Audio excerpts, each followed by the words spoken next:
Armitage's argument.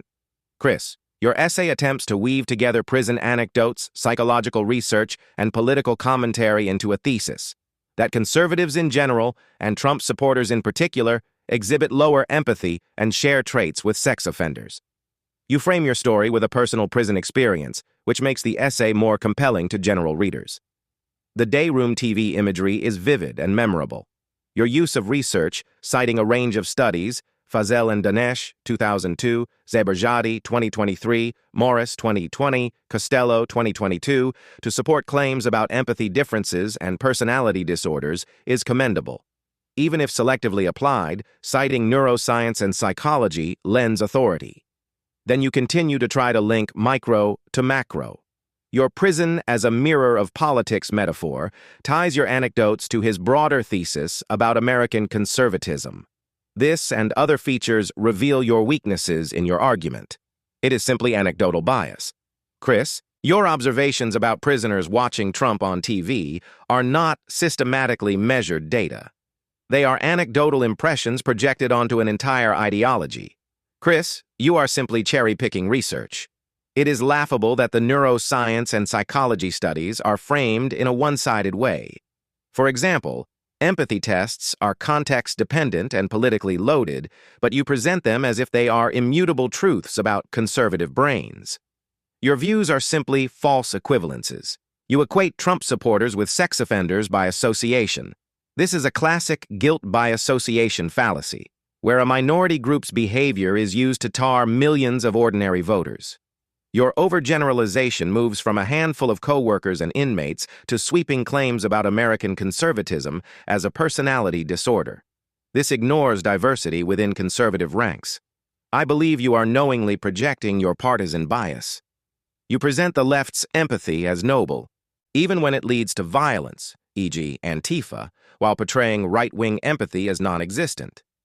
This reveals ideological bias rather than balanced analysis. Chris, your central claim, sex offenders love Trump, is an unfounded smear. Convicted criminals in prison represent a tiny, unrepresentative fraction of the electorate. To suggest that the behavior of sex offenders explains the psychology of 74 million Trump voters is a reckless leap. It's clowning. By the same logic, one could claim that because Marxist dictators like Castro or Mao attracted support from Western academics, the Democratic Party shares responsibility for gulags and famines. Your reasoning is disingenuous. Sir, you misuse science, and you do this knowingly. The neuroscience and psychology studies you cite are far more nuanced than you portray.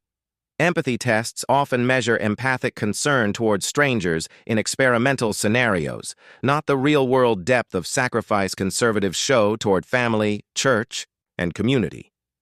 Conservatives consistently outgive liberals in charitable donations and volunteer hours, as documented by Arthur Brooks, Who Really Cares, 2006. The prevalence of personality disorders prevalence in prison populations has little bearing on political ideology. Crime is strongly correlated with broken homes, drug abuse, and socioeconomic conditions, not with voting Republican. Chris, you paint conservatives as uniquely cruel, but you admit that left-wing authoritarians also dehumanize and attack opponents. If empathy is the measure of moral superiority, then violent riots, cancel culture, and dehumanizing rhetoric against Christians and conservatives also reveal an empathy deficit.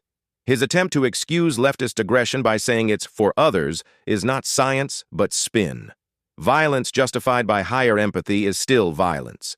Your claim that states with abortion bans have higher maternal mortality ignores, you are simply justifying murder, confounding variables such as poverty levels, healthcare access, and urban-rural divides.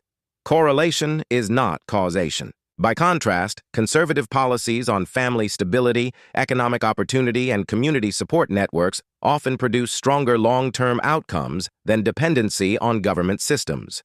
Chris, you disparage your former colleagues as abusive, broken, and authoritarian. Yet these officers serve in one of the most dangerous professions in America. Many adopt toughness out of necessity, not pathology. To generalize their struggles as proof of conservatism's dark triad traits is elitist and dismissive of people who maintain order in prisons that most academics would never set foot in. I think you know you're lying here. Conservatives do not lack empathy. They prioritize it differently. Liberals may emphasize abstract empathy for distant groups, while conservatives emphasize concrete empathy for family, neighbors, and nation.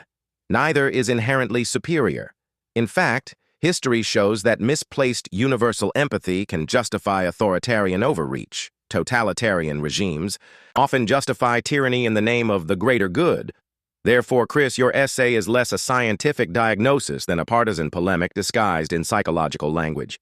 By equating Trump supporters with sex offenders, cherry-picking neuroscience studies, and romanticizing leftist violence as empathy-driven, you simply expose your evil ideological hostility more than you prove a clinical point. Conservatism is not a personality disorder. It is a political philosophy rooted in responsibility, order, tradition, and loyalty. Chris, your smear reveals the very empathy deficit you accuse us of. Your inability to see conservatives as fellow citizens rather than pathologized enemies is glaring.